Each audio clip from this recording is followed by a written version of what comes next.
जय सिया राम। मित्रों, स्वामी श्री राम सुखदास जी महाराज के कहे हुए उपदेश वचनों से संसार के स्वरूप को हम जानेंगे। संसार का मात्र संयोग निरंतर वियोग रूपी अग्नि में जल रहा है।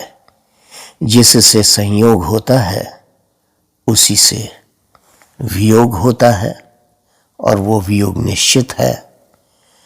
भूल तो ये होती है कि उस संयोग को हम नित्य मान लेते हैं।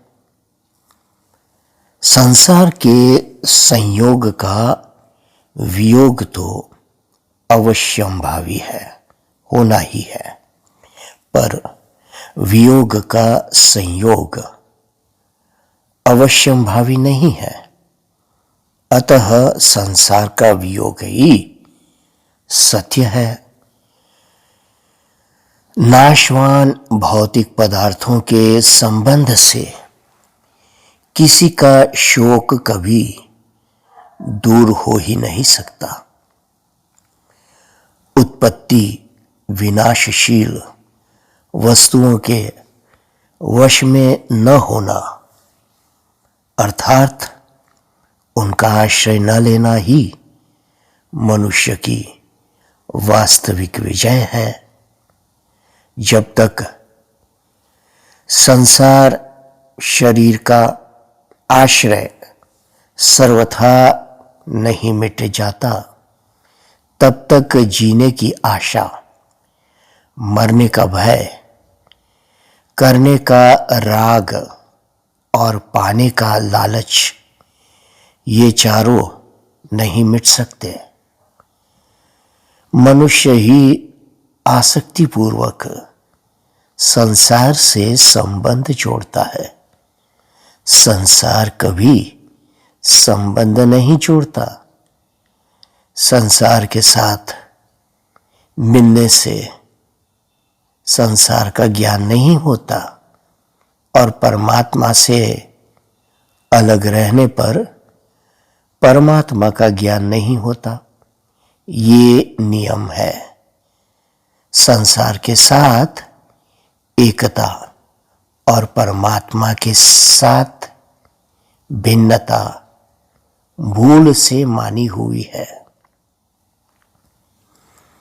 विनाशी से अपना संबंध मानने से, जो विनाशशील है उससे अपना संबंध मानने से अंतःकरण, कर्म और पदार्थ तीनों ही मलिन हो जाते हैं, और विनाशी से माना हुआ संबंध छूट जाने से ये तीनों ही स्वतः पवित्र हो जाते हैं। जब तक संसार से संयोग बना रहता है तब तक भोग होता है, योग नहीं। संसार के संयोग का मन से सर्वथा वियोग होने पर योग सिद्ध हो जाता है, अर्थात परमात्मा से अपने स्वतः सिद्ध नित्य योग का अनुभव हो जाता है। संसार से माने हुए संबंध का विच्छेद करने के लिए या तो मिले हुए शरीर आदि पदार्थों को संसार का ही समझकर उनको संसार की सेवा में लगा दे, या जड़ता शरीर आदि से संबंध विच्छेद करके अपने स्वरूप में स्थित हो जाए, या फिर इन शरीर आदि के सहित भगवान के शरण हो जाए। उत्पत्ति विनाशशील वस्तुओं का आश्रय लेकर उनसे संबंध जोड़कर सुख चाहने वाला मनुष्य कभी सुख नहीं हो सकता। ये नियम है।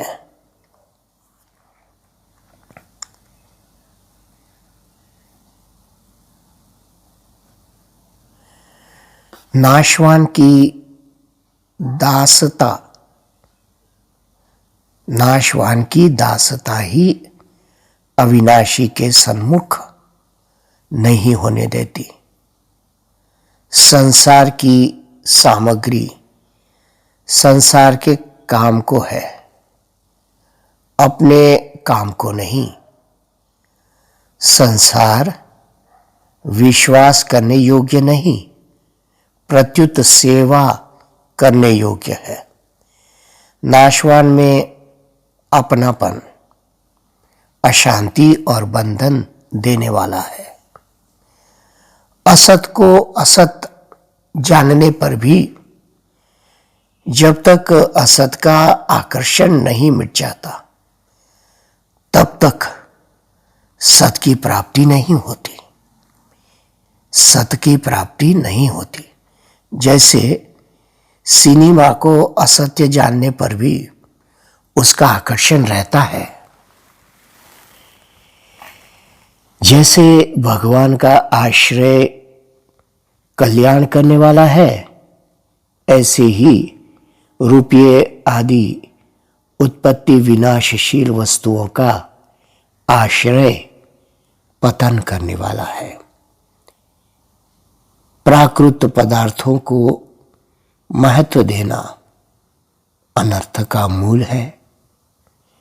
विश्वास भगवान पर ही करना चाहिए। उत्पत्ति विनाशशील वस्तुओं पर विश्वास करने से धोखा ही होगा, दुख ही पाना पड़ेगा। भगवान के साथ हमारा वियोग और संसार के साथ हमारा संयोग कभी हो ही नहीं सकता। हम संसार के कभी रह ही नहीं सकते और परमात्मा से अलग कभी हो ही नहीं सकते। असत के संग में ही संपूर्ण दोषों और विषमताओं की उत्पत्ति होती है।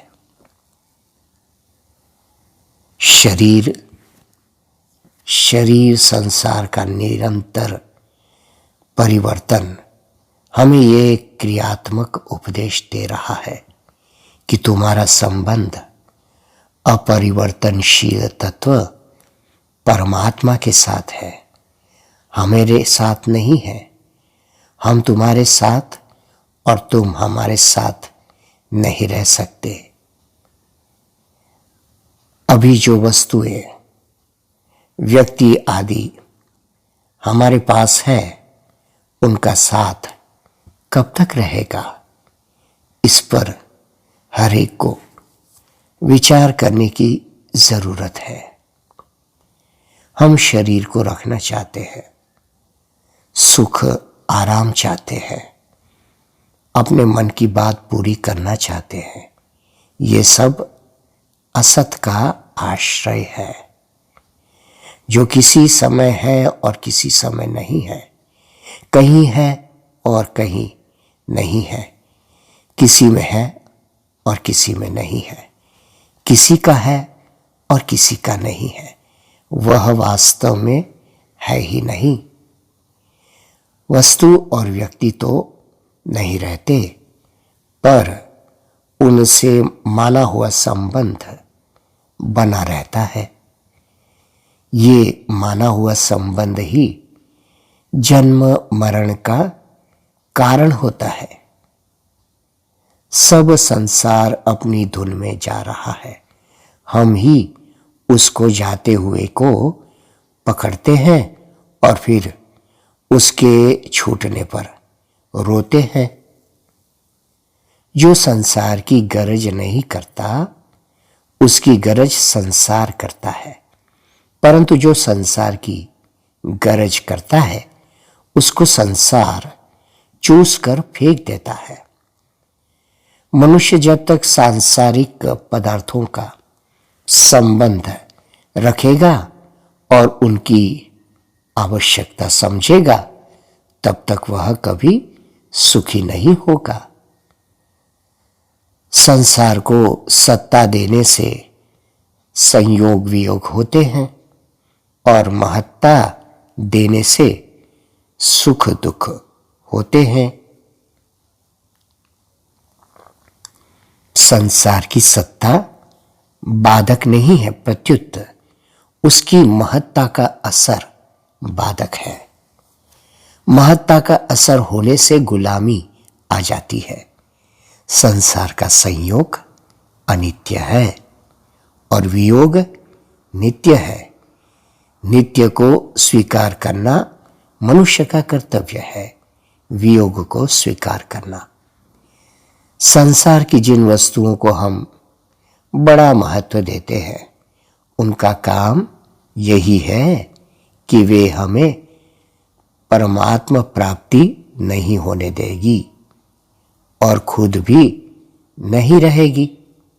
संसार असत्य हो अथवा सत्य हो, पर उसके साथ हमारा संबंध असत्य है, ये निसंदेह बात है। यह संसार मेहंदी के पत्ते की तरह ऊपर से हरा दिखता है, पर इसके भीतर परमात्मा रूप लाली परिपूर्ण है।